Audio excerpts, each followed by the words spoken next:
Well, hello. My name is Angel Wood, and this is Crime of the Truest Kind.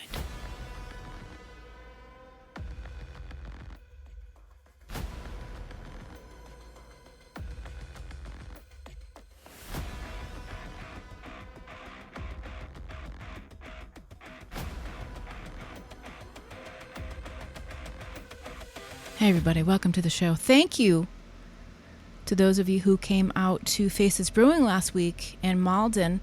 It was a great show. I got the audio today from Faces and didn't have time to really review it too much. It definitely needs some editing for sharing on the feed. There was a fair amount of crowd interaction, but none of it is captured on the mic very well. But Emily Sweeney and I talked quite a lot about some cold cases, and I will share it with you. It'll be a surprise episode for next week. How does that sound? Thank you so much to all of the show's supporters. Welcome Solid Gold Michelle, Wicked Cool Amy, Wicked Cool Courtney, Total Gem Deborah, Brandy M, Cindy C, V Brandt, Solid Golds, Solid Gold Pam K, Wicked Cool Brandy S, Wicked Cool Mark with a C, Wicked Cool Devil Dog, Wicked Cool Rebecca L, and Superstar EPs Rhiannon, Lisa McColgan. You rock and you rule. And also this week, you gave the dogs some bones, and I love you for that. Beck and Bob S. I will send you some thank you packages if I have your address. Things are going pretty well in the find a new job front. Maybe I'll have some news I can share with you soon. I mean, don't we all wish we were independently wealthy and we could just do all of these projects that we love morning, noon, and night and not have to worry about, I don't know, keeping the lights on or making sure my dogs have food? I know you know. Thank you everybody who has contributed to the show this far. You will help send me to Denver for True Crime Podcast Festival on July 12th, 13th, and 14th, where I will be hosting a panel. We are going to talk about Have You Seen Andy? The HBO documentary based on the 1976 disappearance of the 9-year-old boy from Lawrence, Mass. Named Andy Puglisi. I will be talking with Melanie Perkins McLaughlin, who created the documentary, put years and years and years of her time into the research and production of that film. And also, Faith Puglisi will join us, Andy Puglisi's mom, who now lives out west. I'm looking forward to that. Follow the show at Crime of the Truest Kind. Support the show. Patreon, 4 tiers starting at $1. Give the dogs a bone. Drop a tip in the jar. Include your address if you would like me to send you something as a thank you. This is episode 67. It is high on history, so buckle up. Death by molasses, the Boston Molassacre, the Molasstrophe.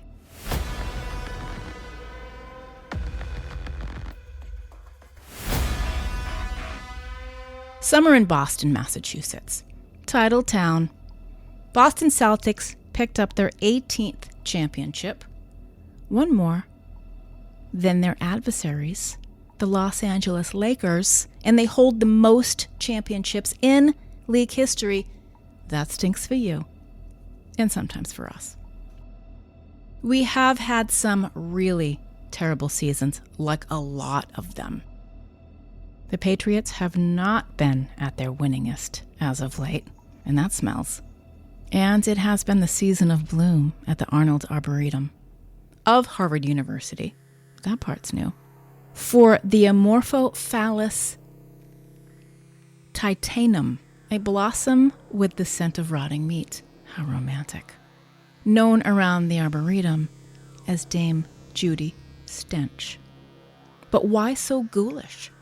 The potent smell it releases combines rotting wounds, garlic, cheese, old sweat, all to attract flies and beetles necessary for its pollination, the sort of insects that thrive by eating flesh. The corpse flower. It blooms an average of 6 to 8 feet tall, with a green exterior and deep red interior. It can reach heights of 20 feet tall. The native range is Sumatra, Indonesia. It's considered endangered. The corpse flower has a lifespan of 30 to 40 years, but they bloom very rarely. On average, every 7 to 10 years. The corpse flower at the Arnold Arboretum bloomed for all of a day, and I missed it. Catch ya in 7 to 10 years. We often make jokes about the MBTA here in the Boston area. On hot days, the subway smells. On other days, it also smells. And sometimes it catches on fire. Now, when I research topics for the show, it leads me to many different places. And then I try to reel it in and have it make some sort of sense. I tap into historic things about Massachusetts and New England. When I make a connection to something, I get really excited about it. Like the Tot Finder sticker we remember from our youth. Well, former Boston Fire Commissioner Leo Stapleton is often credited for the idea of the Tot Finder sticker. The commissioner I'm referring to is Leo D. Stapleton, not the Leo J. Stapleton, as is mentioned in a few places on the internet. I could find no Leo J. Stapleton in relationship to the Boston Fire Department or the Tot Finder sticker. But what I do know is that Commissioner Stapleton fought hundreds of fires in his decades plus on the Boston Fire Department, having seen some of the worst cases of loss of life, children particularly, during his time. According to several fire department sites, children account for over 1/3 of the nation's fire casualties. And no wonder. In the confusion of a fire, families often become separated. All too frequently, the result is a child trapped in their room, cut off from rescue. So that suggests to me, parents and families make an escape plan. I know the thought of it is dreadful. I read that on a number of department sites, including Merrimack, New Hampshire's, where I also learned that about 1 in every 4 fires is intentionally set. And almost half of these fires were set by people under the age of 16. I won't rabbit hole this one too much, I could. The American Psychological Association says there are types of fire setters, to include curiosity, accidental, cry for help, delinquent, and severely disturbed. And in true crime, the one we talk about the most, the severely disturbed. As lore would have it, Commissioner Stapleton is said to have come up with the idea of stickers on windows where children slept to be able to find them faster. This is due in part to children being afraid to leave for the smoke and the fire, the noise, or possibly the fear of the rescuers themselves. I mean, they are wearing a great deal of equipment. The oval-shaped silver and orange reflective sticker was to alert rescue that a child was in that room and to go directly to these windows in the event a child is missing or unaccounted for during a fire. No one has more experience in this than a veteran firefighter who's seen way too many tragedies. The story goes that the commissioner was impacted by a fire in the 1970s where 4 kids died from fire and heavy smoke. They hid with no way to get out. This reminds me of a story from my own childhood, where an uncle, Uncle Hermie, my parents called him, not really an uncle. I don't even remember his real full name or any of the kids' names to even attempt to look this up. But I was told he lost all of his kids in a house fire, somewhere in Massachusetts in the 1970s. I wish I could look it up in news archives. I have no idea. But I do remember something about the kids being in the rooms above adults. I know many, many parents are superstitious about that very thing. And I also thought, for a minute, wow, that must be why my parents got those Tot Finding stickers. Then my follow-up thought was, oh, they handed them out at school. That's where they got them. But the Tot Finder program was a hugely successful safety campaign, with more than 35 million stickers distributed by local fire departments. I still see some fire departments post about Tot Spotter and Tot Finder stickers. The practice fell out of favor, though. First, because the stickers often remained on windows long after a child had grown. And predictably, this is also said to be a beacon of bad intentions. Creepers see the sticker beaming like a spotlight. My kids are sleeping right in here. Yeah, there's truth to that. Fire professionals will say they have proven unnecessary, that their training teaches them to perform a systematic search of the entire house. And the alternate spot for a Tot Finder sticker is the bottom corner of the door, where it would be reflective with a flashlight. Not a terrible idea. Now, whether Commissioner Stapleton came up with the Tot Finder remains unconfirmed. But I do like sharing his story and the history he was a part of. He became a chief officer in 1965, commanded firefighters at thousands of fires, including what has been called the Roxbury Riots of 1967 and the civil unrest that continued in Boston and around the country. The Harvard Crimson wrote this in June 1967. Until June 2nd, Boston's predominantly Negro section of Roxbury, remember, this was 1967, our language is very, very different. Roxbury was a peaceful community in the areas of education, job training and placement, recreation, welfare, sanitation, and housing. Its residents were working quietly and steadily through various programs for the improvement of their neighborhood and their lives. But on June 2nd, something happened. 3 days of rioting and violence followed a sit-in demonstration by the Mothers for Adequate Welfare, MA, at the Grove Hall office in Roxbury. A group of mothers and their supporters were doing a sit-in at the local welfare office off Blue Hill Ave for the third time in 8 days. They had demonstrated the previous Friday only to leave in frustration. They had arrived again the day before and stayed overnight without incident. But on June 2nd, a Friday, the workers wanted to close the office for the weekend, and the mothers' grievances had not yet been considered.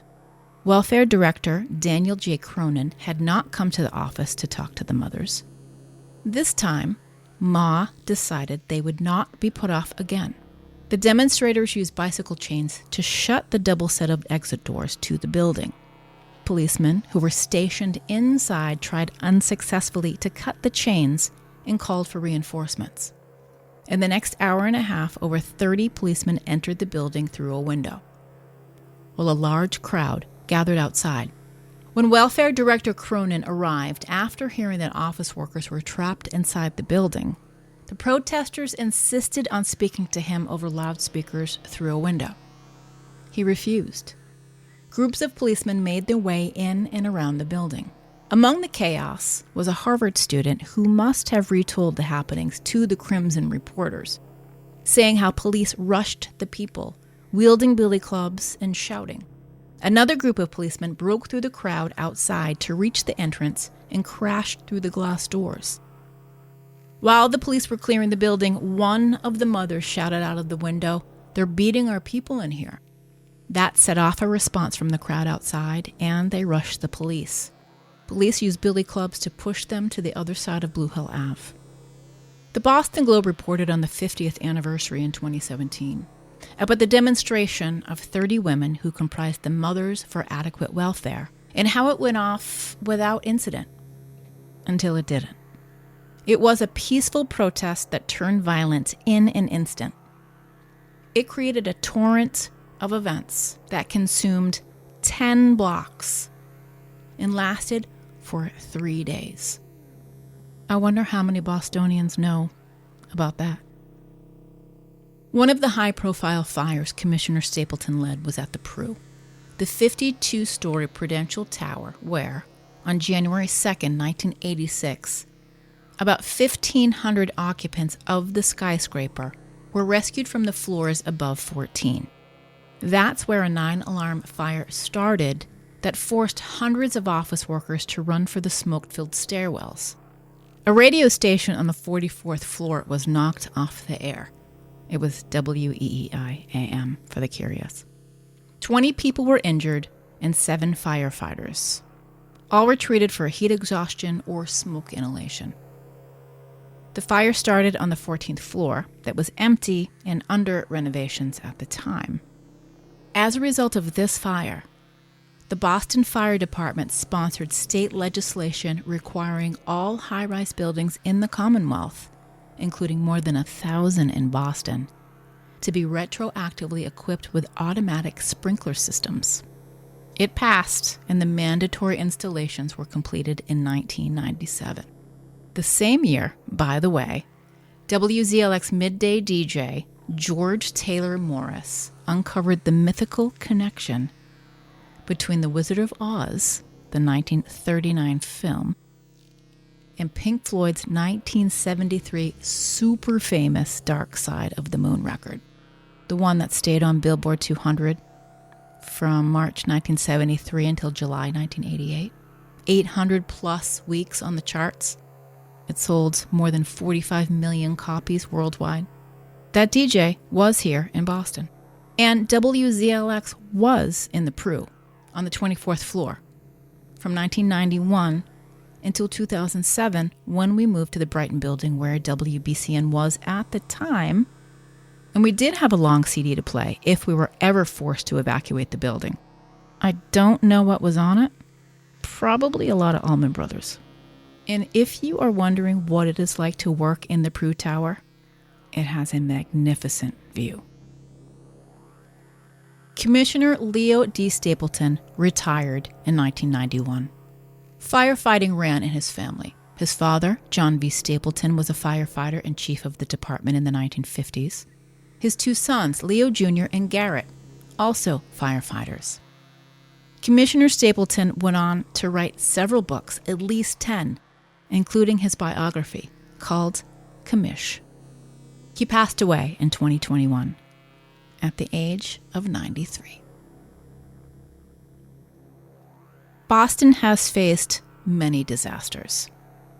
The busing riots of the 1970s, Coconut Grove Fire of 1942, the blizzard of 78, the marathon bombings in 2013, Diane Lane's accent in The Perfect Storm, 2000. But molasses mass killing? How is it possible that 21 people would end up dead?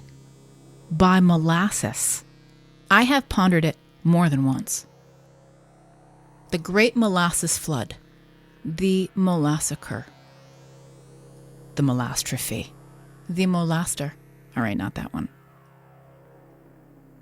Molasses has a history. Popular in the pre-20th century, it was plentiful, affordable, and routinely used as sweetener in cooking and baking. Used for brewing beer and rum and, well, all kinds of alcohol. And molasses is vegan. Not that anyone knew what that meant in the olden times, or cared what that meant in the olden times. It sounds sweet, but molasses has a grim history in the slave trade. From the 1600s until the first half of the 1800s, traders sold slaves from Africa to Caribbean sugar plantation owners in exchange for barrels of molasses. The molasses would then get shipped up to Boston or New England, where it was made into pre-prohibition rum. That rum was carried to West Africa, where they used the liquor to barter for slaves. That was all to come to an end when President Lincoln signed the Emancipation Proclamation in January 1863. On June 19, 1865, 2 years after the president emancipated slaves in America, Union troops arrived in Galveston Bay, Texas, with news of freedom. more than 250,000 now former enslaved Americans embraced freedom by executive decree in what became known as Juneteenth, Freedom Day. A Dark Tide. That's the name of a 2004 book by author Stephen Puleo about the Great Molasses Flood of 1919. He writes, around noon on January 15th, 1919, a group of firefighters was playing cards in Boston's North End. They heard a tremendous crash. It was like a roaring surf, one of them would say later. Like a runaway two-horse team smashing through a fence, said another. A third firefighter jumped up from his chair to look out a window. Oh my God, he shouted to the other men. Run! A 50-foot-tall steel tank filled with 2.3 million gallons of molasses had just collapsed on Boston's waterfront. Its contents as a 15-foot-high wave of molasses that at its outset traveled at 35 miles an hour. It demolished wooden homes, even the brick fire station. The number of dead was not known for days. It would be years before a landmark court battle determined who was responsible for this disaster. How can this be?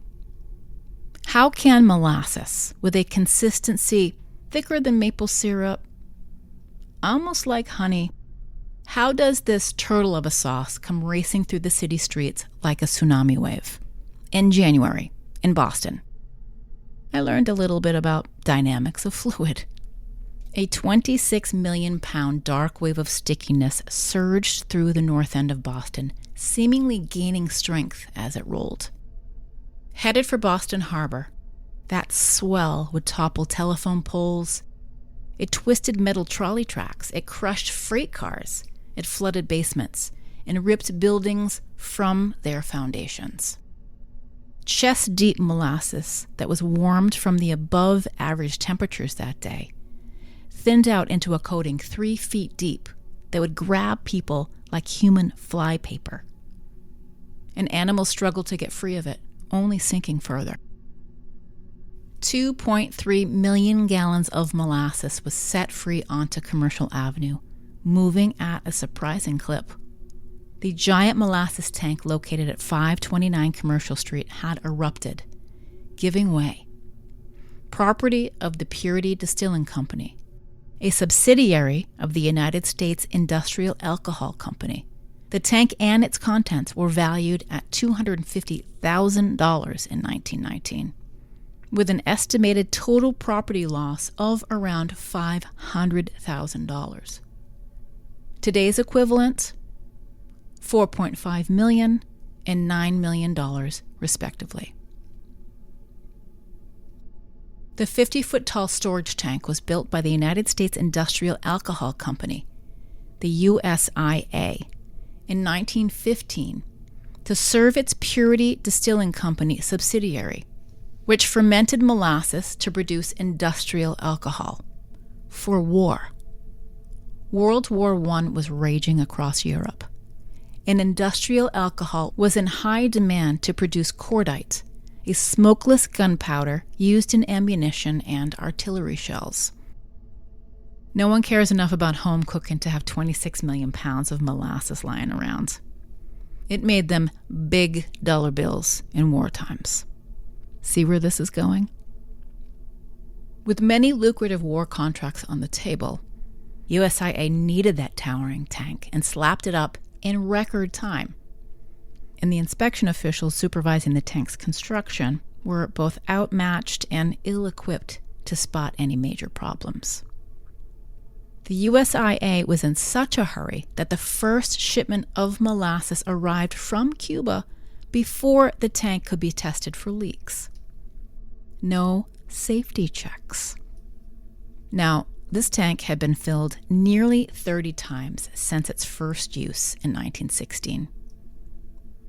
Only near its capacity 4 of those times. That added weight stretched to an almost breaking point and contributed to this disaster. It is a bizarre story, and unbelievable when you first hear it, and of great interest to anyone who has an interest in engineering disasters, like me. Hi. The discovery of an archive at Lehigh University that belonged to a consultant who testified in the trial was a treasure trove. The firm that built the tank was reputable. It didn't make sense to engineers or anyone why the company who built the tank made the decisions that they did during construction. The builders, very likely under pressure to build the tank quickly, never went back and reinforced any of it. Stephen Puleo, author of Darkside, The Great Molasses Flood of 1919, said the tank was rushed to completion and never inspected. Immediately showed signs of disrepair, he said. It was leaking from day one. Every time it was filled, it groaned and shuddered. In response to complaints, the company painted the steel blue tank brownish red, presumably to camouflage the leaks. The strategy, ineffective, the author said. The sounds of that tank moaning and groaning under pressure was common for the neighborhood. It was so stuffed with thick brown goop that it leaked from its rivets and seams. Kids ran with buckets to collect the molasses as it dripped out. But instead of fixing it, USIA ordered that tank painted brown.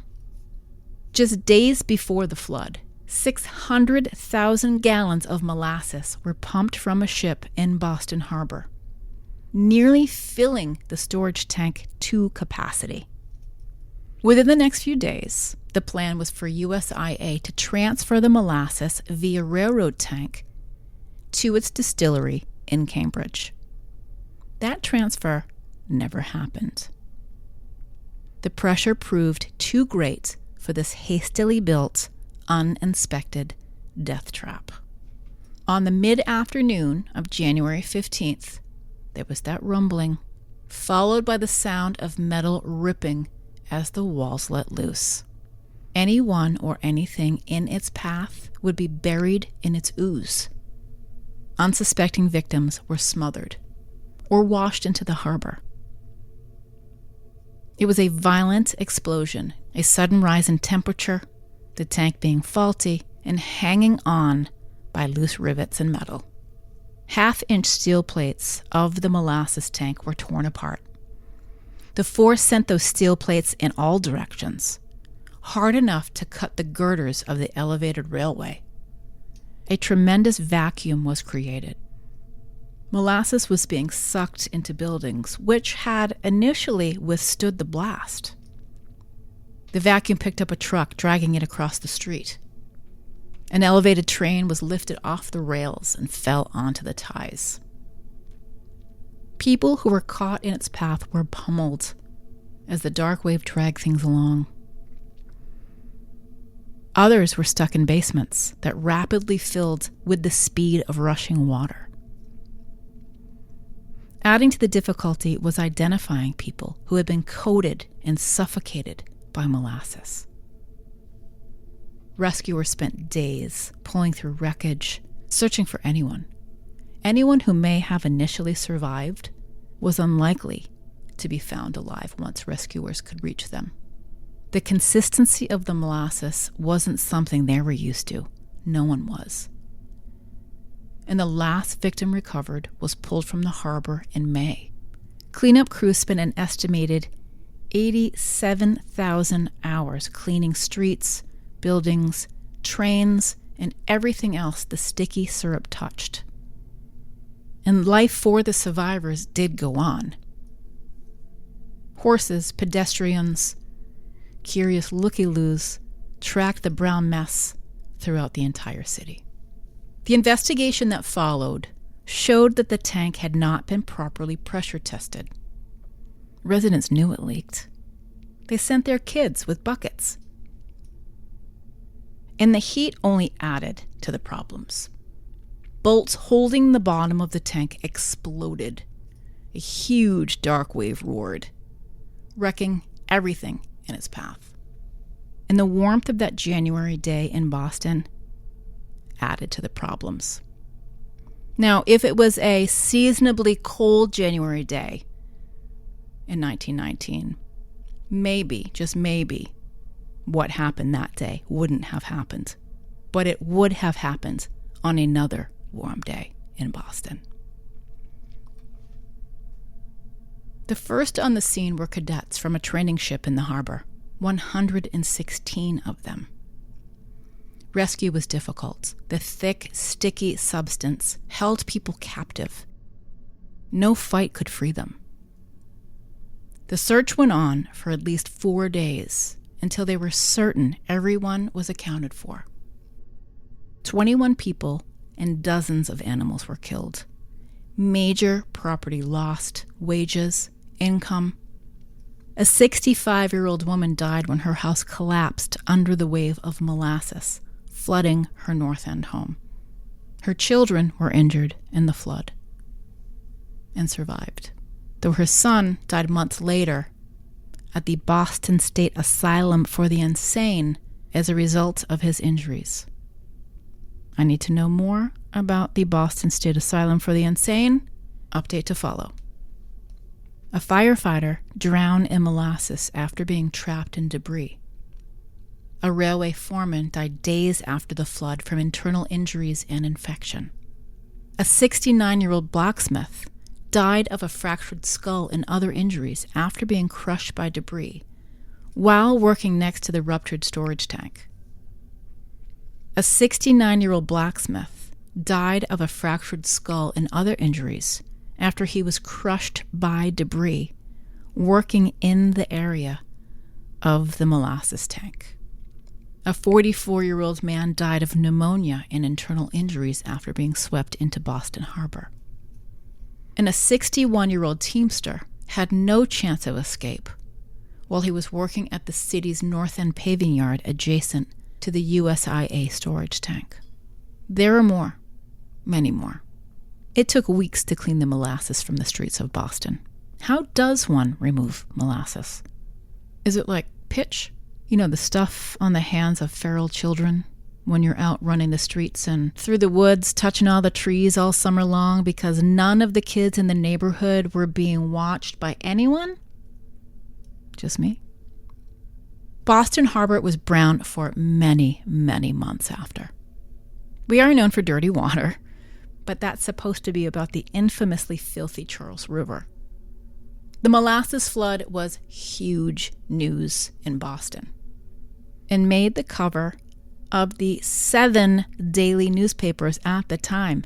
Boston had 7 daily newspapers in 1919. It knocked everything from the front pages. The Prohibition Amendment, which essentially passed the night of the Molasses Flood, the Versailles Peace Talks, the talks that ended World War I. The Boston Molassacre lives on in North End folklore. 105 years later, there is no trace of where the towering tank once stood. Parks and a ball field are in its place. Just a small green plaque acts as a historical marker, not unlike the Coconut Grove fire site, where the residents of condos built where the club was don't want to think about what happened there. Well, I'll tell you. 492 people died in a fire due to criminal negligence. Trapped inside because they covered doors or chained them shut. A memorial for the Coconut Grove fire is being built.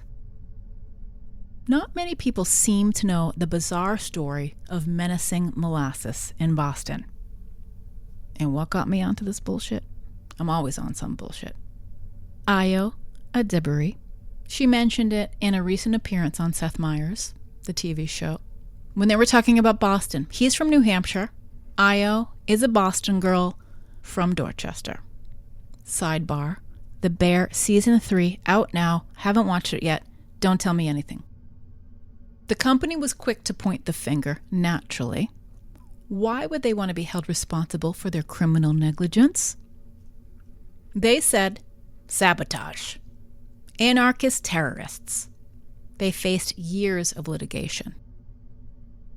There were 119 lawsuits as a result of the Molasses Flood of 1919.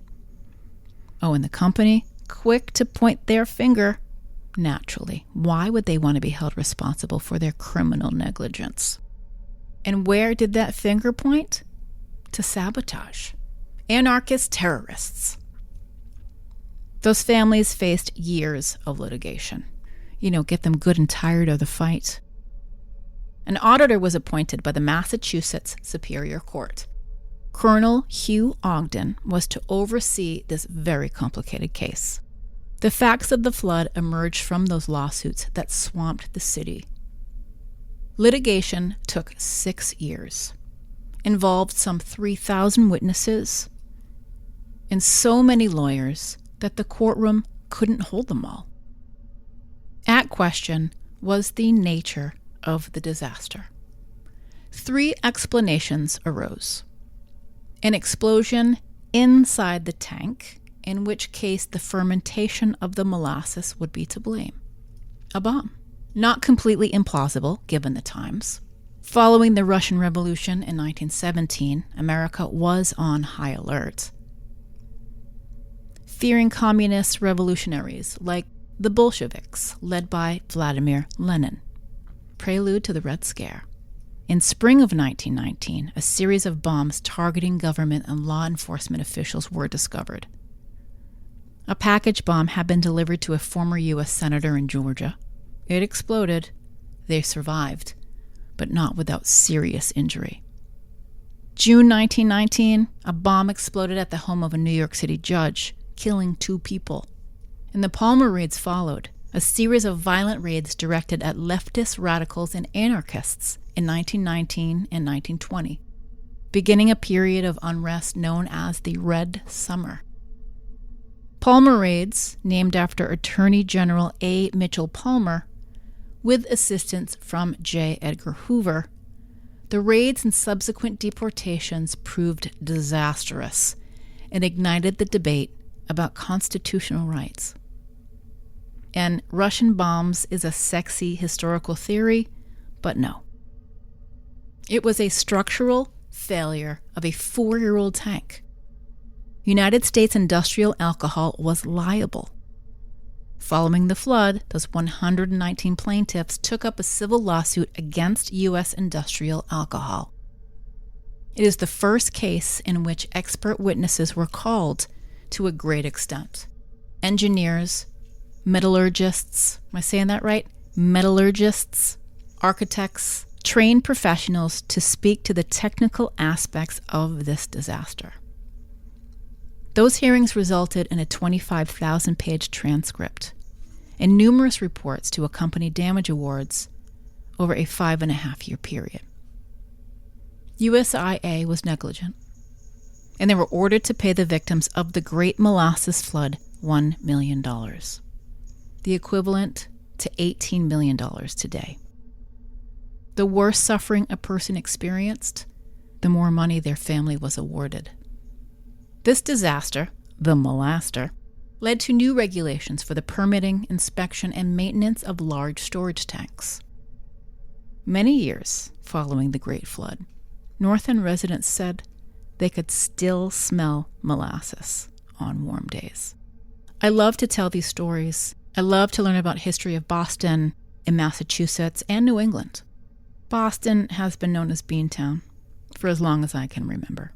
We don't use it, only when we're making fun of something. We being the greater Boston region. But it goes way, way back. Baked beans are a part of Boston, dating back to the 17th century Puritans. They would cook them in a big bean pot, also still the name of the annual Boston Bean Pot hockey tournament between BC, BU, Harvard, and Northeastern. They'd cook the beans on Saturdays, they being the Christians, readying them for Sunday, the Sabbath, where they were supposed to abstain from everything. I bet they stank up the place. Boston became home to the Beaneaters, part of the National League in the 1880s, now the MLB. They eventually became the Braves. Baseball teams had such silly names. The White Stockings, I mean, come on. And the media liked the Beaneaters. The name worked due to the city's long association with the legume. Boston embraced it for some time, using assorted bean symbols to promote the city. And then sometime in the 1990s, a slogan surfaced.